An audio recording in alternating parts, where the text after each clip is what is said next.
Hey guys, today we're going to be going over my horror DVD collection.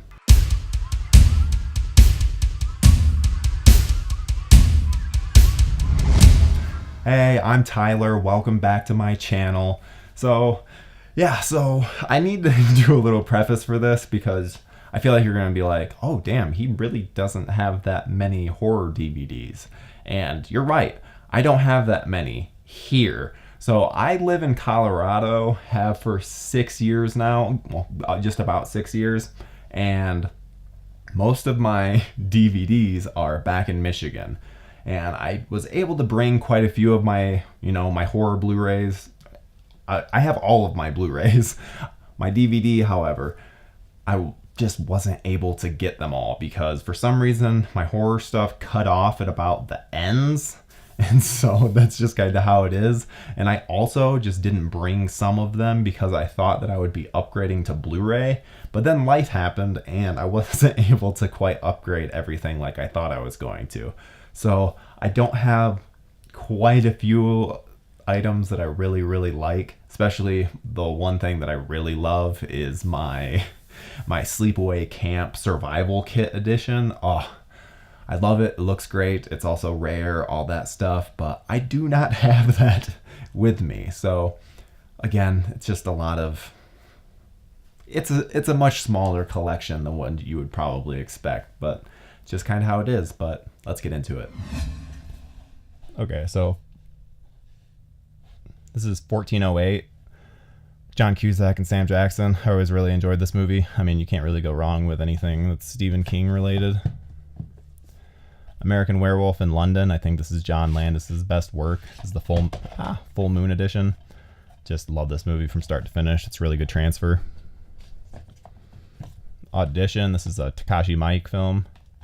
And yeah, I just love the slow build and the ending's just fantastic. I haven't seen it in a really long time, but it's a good one.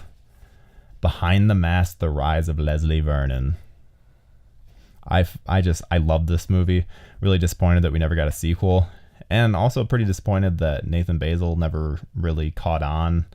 Wasn't the star that I thought he was going to be. That's pretty unfortunate because he was just fantastic in this movie.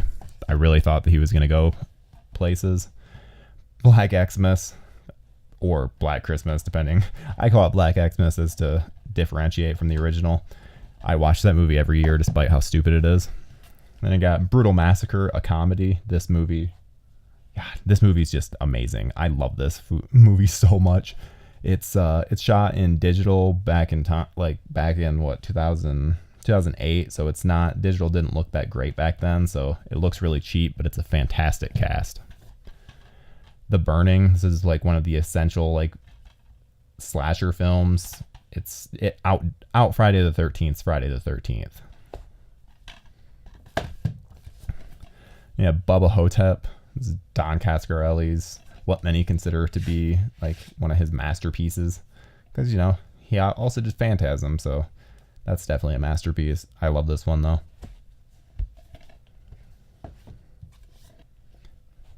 Now this is Cabin Fever. This is the original, not the shot-for-shot remake. Sorry, I'm trying to like look back and make sure that you're not getting that crazy glare, because obviously with the lithograph.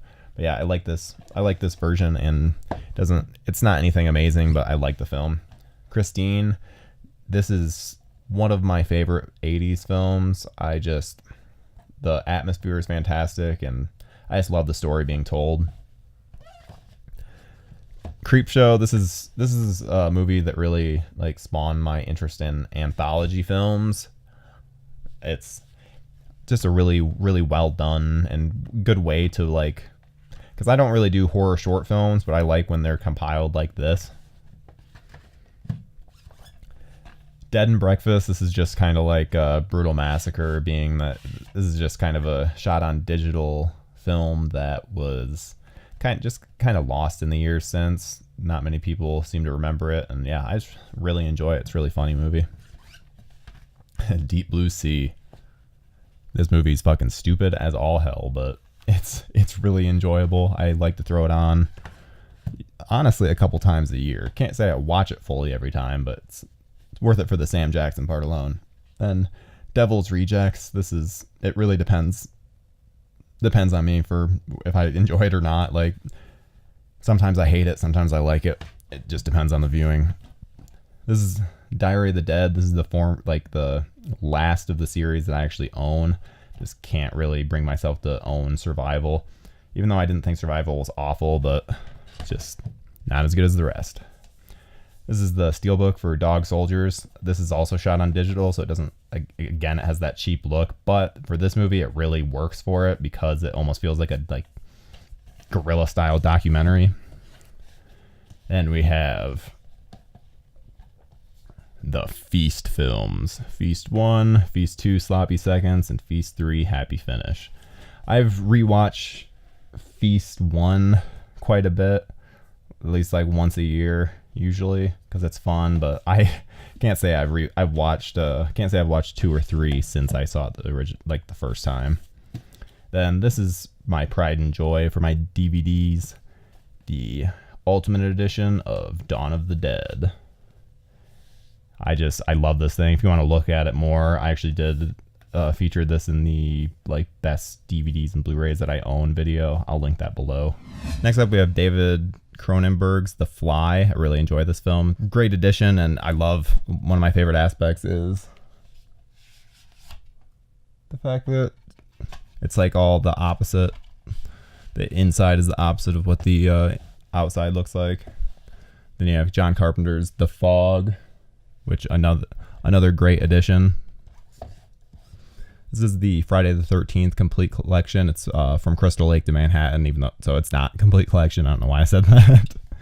And I love this collection so much, and that this is the reason I haven't upgraded my Blu-ray to Blu-ray, because I love this, and the Blu-ray just has never been worth it. They released that tin can that looks so cheap, and then they just have the Nightmare on Elm Street style ones, which just aren't appealing. Then I have the other 3 in the series, again, all DVD. Got Jason Goes to Hell, Jason X, Freddy vs. Jason, and the remake, which I absolutely love the killer cut. They do a really good job with it. The remake's fantastic one. And here we have Fright Night, another great one. I wish I had this on Blu-ray, but unfortunately that is fairly pricey. And here's Halloween 25 Years of Terror. I actually have a buddy that's in this one. Happy Birthday to Me. This is just a fun slasher film that's around the time of all the Friday the 13th and Halloween films. Hard Candy. This is David Slade's Hard Candy, which is just fantastic. He's gone on to do so many things that just a really good one.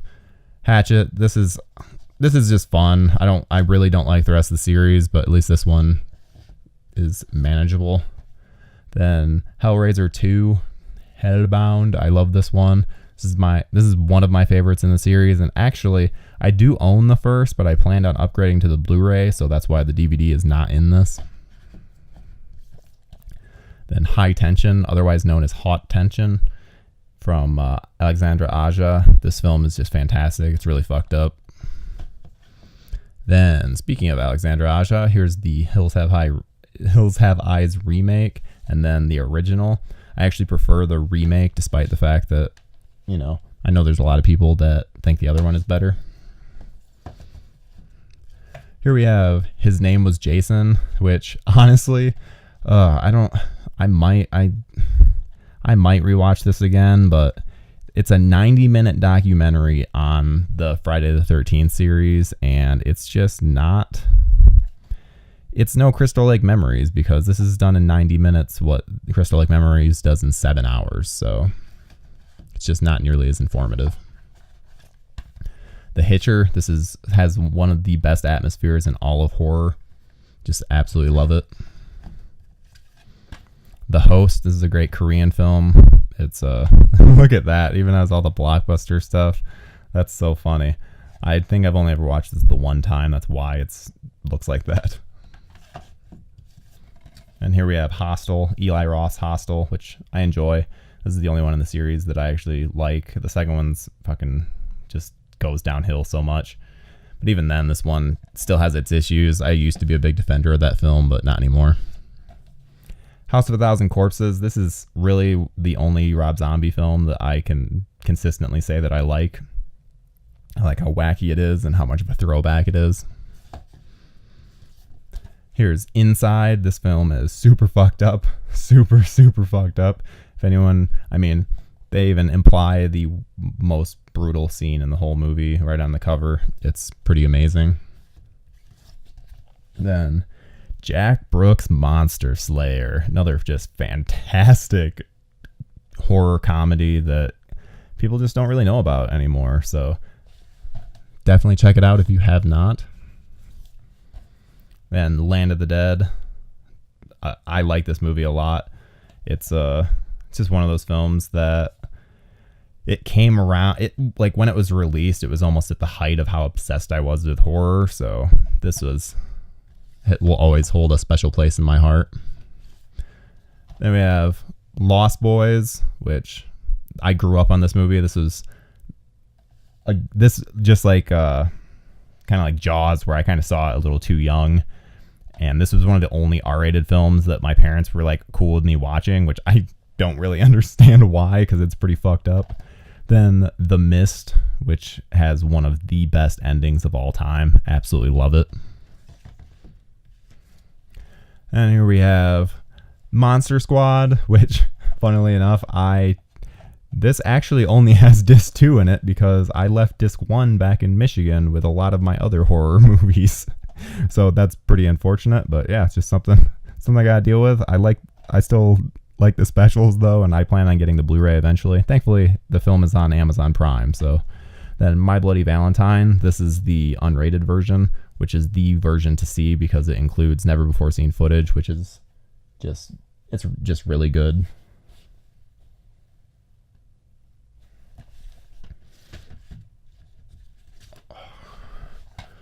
Then we have Never Sleep Again. This is done by the same people who did the Crystal Lake Memories Blu-ray and documentary, but this one isn't quite as long. I think it's only 4 hours. 4 hours. It's just still really, really, really fantastic, despite it not being quite as long as the other. Night of the Creeps. I love this film. It's for Fred Decker, who also did Monster Squad, and yeah, it's just amazing. I like college films like this, and the fact that and horror comedies as well, and Tom Atkins just knocks it out of the park. Then this is something I actually picked up from a pawn shop. It's the first 2 Ring films, which I had actually never seen the second Ring when I bought this, but obviously now I have. And yeah, The Ring is amazing. The Ring 2, not so much. And then the last one, this is pretty absurd and could practically go in the comedy category. This is Snakes on a Plane. Hope that you guys enjoyed taking a look at my horror DVDs. Every single time that I say, I want to say like horror Blu-rays, but I'm just because I've gotten in my vernacular so much the fact like Blu-ray rather than DVD. So I'll fix it in post. No, I won't. So that's really all for this week, though. We'll see you next week. Hey friends, be sure to like, comment, subscribe, all that good stuff, and check out this video that YouTube thinks that you would like.